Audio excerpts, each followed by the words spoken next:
Bismillahir-Rahmanir-Rahim.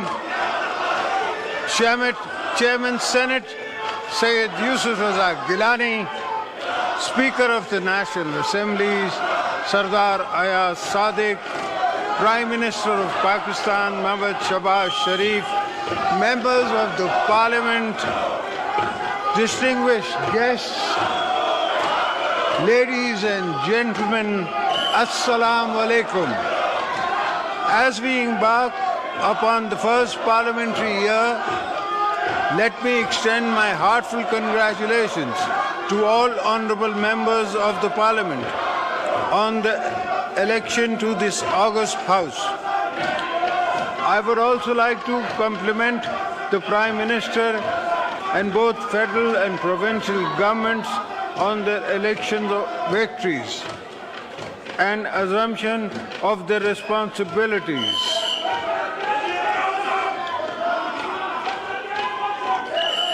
Let me also take this opportunity to express my sincerest gratitude to all parliamentarians and provincial assembly members for their trust and confidence in electing me for a second time as the President of Islamic Republic of Pakistan. I am humbled by this opportunity bestowed upon me by the grace of Almighty Allah. Mr. Speaker, let me begin this parliamentary year by sharing briefly my vision for future, because much of it's based on choices we make in my particular role in the past too.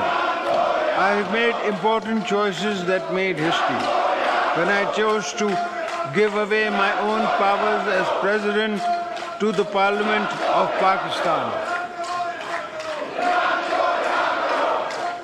I expect you as parliamentarians to use those powers with the wisdom and maturity our country merits and needs. I see my own role today as a unifying symbol of a joint, robust federation, where all people and provinces should be treated in equal before law.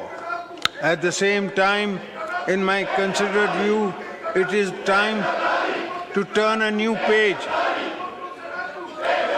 If we see today as a new beginning, which it is, that we can build on our strength by investing in our people, by focusing on public needs, by harnessing our relation of our resources to create pathways to inclusive growth.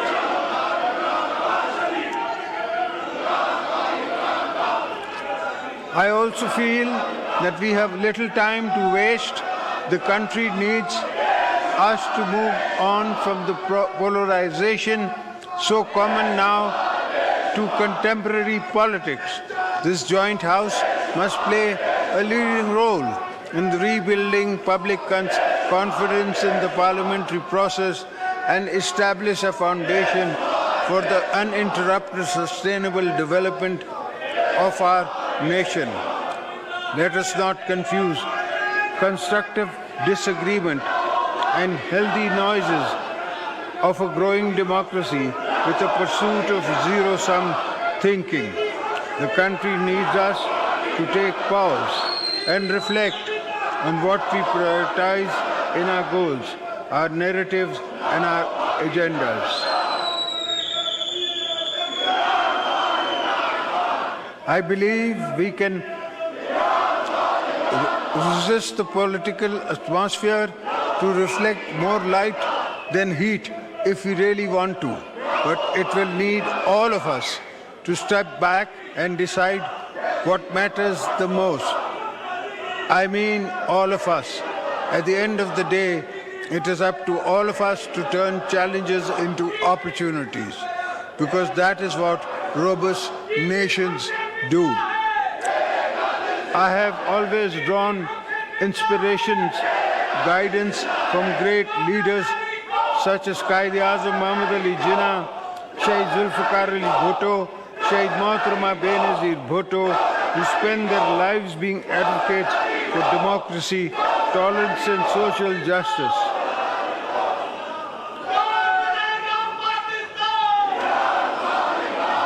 I firmly believe that by embracing the vision of these leaders, we can effectively tackle our challenges and foster an atmosphere of mutual respect and political reconciliation. The challenges we face are not impossible to overcome. They just require a fundamental of meaningful dialogues, parliamentary consensus, and a timeline implementation of rigorous reforms aimed at addressing underlying issues, both old and new, confronting us. I strongly believe that in order to align our country with the 21st century, it is imperative that we move forward on reforms to promote good governance for the provision of optimal social entitlement to our citizens. Let's begin with a vision that strives to leave no one behind. For this thought to move beyond an idea, the political leadership gathering in this House must prioritize the specific needs for marginalized communities and underdeveloped areas. By focusing on the needs of these regions, we can bridge the gap between them and the more developed areas of the country, moving the needle towards an inclusive growth model that emphasizes equality of opportunities.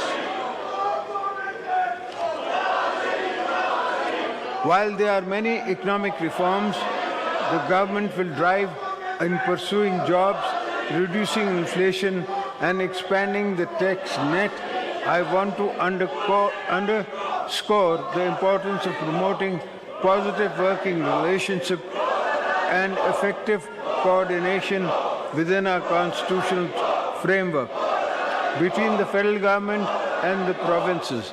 This is an absolute essential for promoting an inclusive national development agenda, ruling out policies that execute tangible actions on the ground. I firmly believe that by driving seamless collaborations as fostering institutional coordination with intentions and regularity, we can harness full potentials of our federal system to deliver positive change for benefit for people of Pakistan.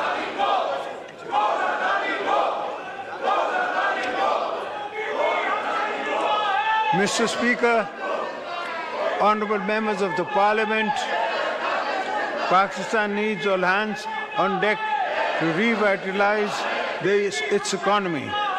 Without shedding all caution to the winds, our primary objective should be to attract foreign direct investment.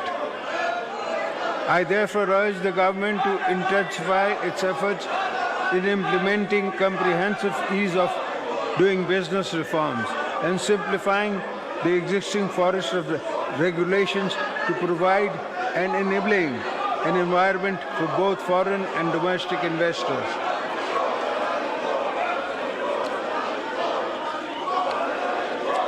I commend the establishment of the Special Investments Facility Council aimed at attracting and facilitating investment in the key sectors, which is a step forward in the right direction.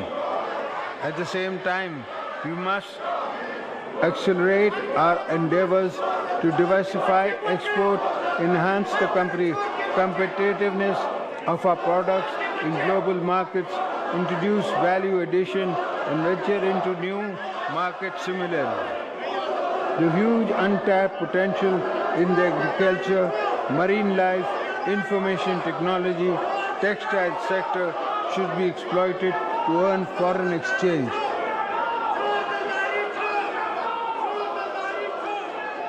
Any global or national stocktake will tell us that the world is changing fast under our feet. Pakistan has been sincerely devastated by different impacts of climate change, especially in the shape of a catastrophic flood in the 2022. We urgently need to invest in climate-friendly, climate-resilient infrastructure to mitigate the rapidly compounding risk of climate change. At the same time, we need to ensure that clean energy technology from the core component of our national energy mix, as they would not only create opportunities for green economic growth, but would also make energy more affordable for our people.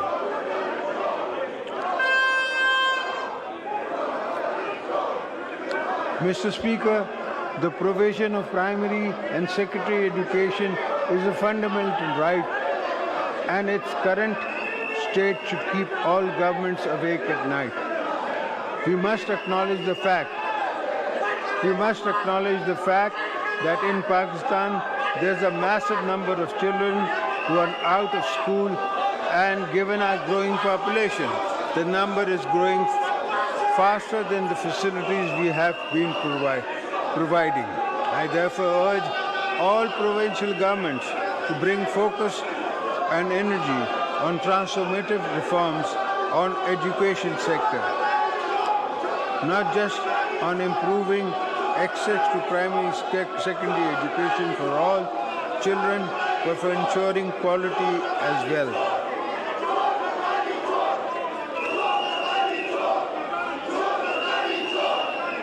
Mr. Speaker, respected parliamentarians, I am sure all agree that our health sector is in urgent need of rebuilding and scaled up expansion. Regular investments in the primary and secondary health infrastructure as well as human resources are needed to ensure that every citizen has access to quality of healthcare services and that no citizen lacks medical care.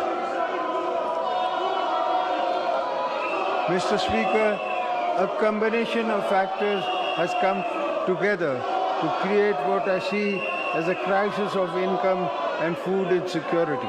For many of our people, I am pointing, of course, to the large number of our population that has been slipping into poverty, either through climate impacts on their incomes and assets or sheer cost of living pressure on the families. It is our responsibility to ensure that they move out of extreme vulnerability within the ability to access opportunities for jobs and resources to reinvest in farms, livestock, and small businesses.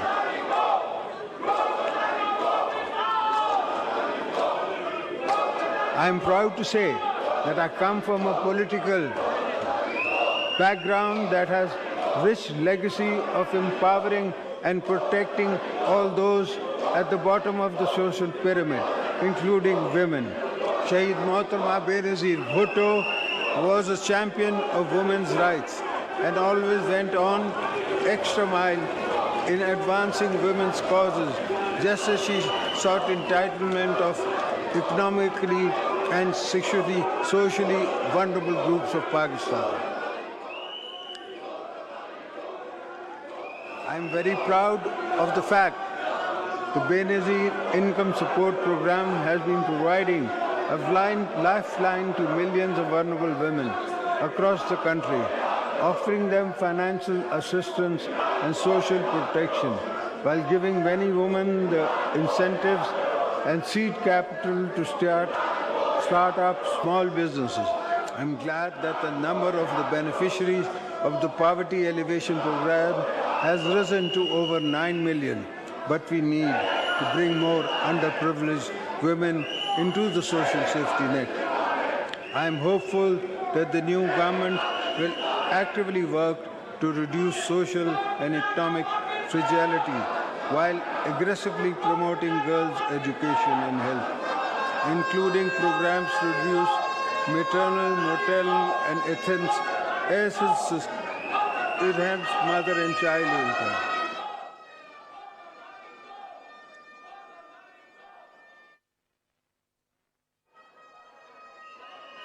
Mr. Speaker, you are aware the menace of terrorism is again rearing its ugly head and is threatening our nation's security as well as regional peace and prosperity. Pakistan believes that terrorism is a shared concern that requires collective efforts. We expect neighboring countries to take strong notice of terrorist groups who are involved in launching attacks against our security forces and people. Today, I reaffirm the nation's resolve to eliminate terrorist elements. My late wife, the twice elected Prime Minister of Pakistan, Mohtarama Benazir Bhutto Shaheed, gave her life standing up to terrorists, so you will never find me wanting in building the unity and the momentum behind such an effort.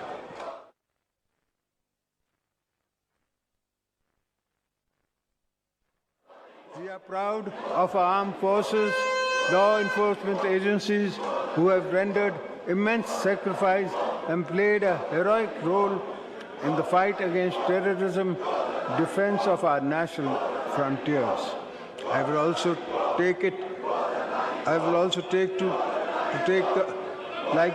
this opportunity to thank our friendly countries, particularly Saudi Arabia, UAE, China, Turkey, and Qatar, who have always supported Pakistan in difficult times.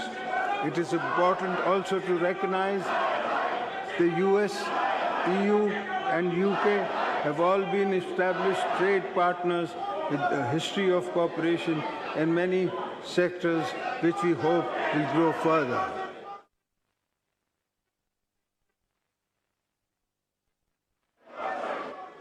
I extend my heartfelt gratitude to China for its unwavering support to Pakistan in various fields and enduring strategic all-weather friendship between Pakistan and China is a cornerstone of stability in the region. We remain steadfast in our commitment to collaborate with China to advance our shared goals and fostering regional peace, promoting connectivity, ensuring prosperity, and maintaining stability, which includes completion of the China-Pakistan Economic Corridor. We will not allow hostile elements to jeopardize this vital project or undermine the strong bond between our two nations. We will take all necessary measures to ensure the security of our Chinese brethren and sisters. Before I conclude, I must remind the world of the unsung sacrifices of our Kashmiri brethren, their ongoing struggle for the freedom of Indian illegally occupied Jammu and Kashmir. The revocation of Article 370 and 35A is part of India's strategy to reduce Kashmiris Muslims to a minority in our own homeland. Pakistan rejects the one-sided India action and calls upon India to reverse all illegal measures taken on or after 5th of August 2019. I assure our Kashmiri brothers and sisters that Pakistan will continue to provide moral, political, diplomatic support to the people of occupied Kashmir until they get the right to self-determination. Pakistan believes that the key to durable peace in South Asia is the resolution of dispute in accordance with the United Nations Security Council resolution. Similarly, we are deeply concerned over the tidal wave of indiscriminate killings of innocent Palestinians, the large-scale genocide committed by the Israeli forces.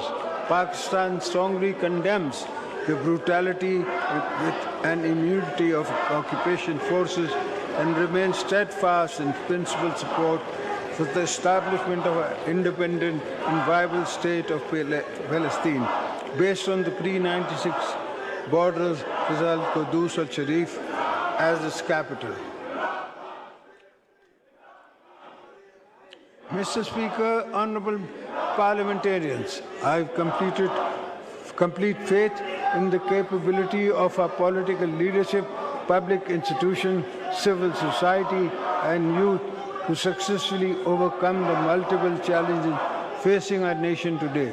This is based on my unshakable belief in the citizens of people, knowing that whenever we unite to make common cause, we deliver on our promises.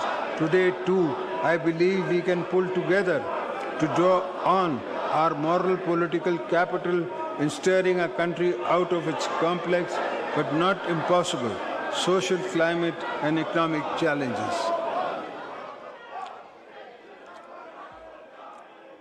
Once again, let me entreat you all to think of this great country as your driving motivation for service in this House of Parliament. Let us demonstrate a spirit and words, a renowned political ethos, a collaboration and census building as the guiding principle to lay the groundwork for a more prosperous Pakistan. I am certain that together, in a fresh start, we can start a course towards a strong, prosperous Pakistan. May Allah be our guide and support this journey. Ameen. Pakistan, Findabad.